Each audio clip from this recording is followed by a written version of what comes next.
میرے محبوب کی اطاعت کرو اور میرے محبوب کی اتباع کرو. جس کام کا حکم کریں اس کام کو اپنے اوپر لازم سمجھو. جس کام سے روک دیں اس کام سے اپنے آپ کو روک دو, اس کام سے رک جاؤ. وَمَن يُطِعِ اللَّهَ وَرَسُولَهُ, جس نے اللہ اور اس کے رسول صلی اللہ علیہ وسلم کی اطاعت کی, اللہ تعالیٰ نے فرمایا کہ وہ جنت میں داخل کیا جائے گا.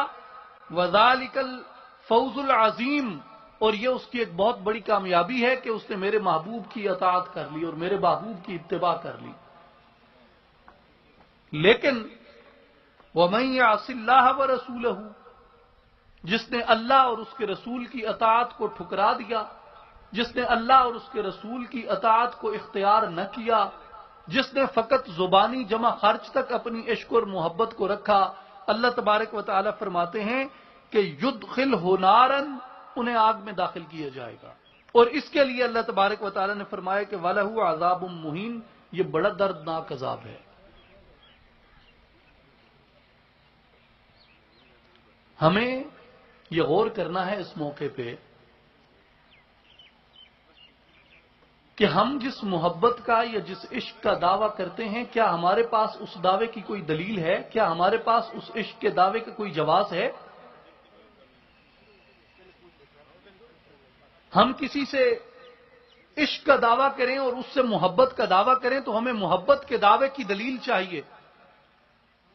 اور آقا پاک صلی اللہ علیہ وسلم کی ذات سے ہم نے عشق کیوں کرنا ہے؟ آقا پاک کی ذات سے عشق ہمارے اوپر کس لیے لازم ہے؟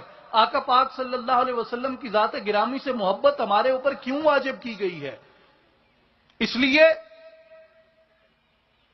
لیے کہ اگر تمہیں میرے نبی صلی اللہ علیہ وسلم سے محبت ہوگی, اللہ یہ فرماتا ہے کہ اگر تمہیں میرے رسول سے عشق ہوگا, اگر تمہیں میرے محبوب سے محبت ہوگی تو تمہیں میرے محبوب کی اطاعت کرنے میں اور میرے محبوب کے راستے کو اختیار کرنے میں آسانی ہوگی.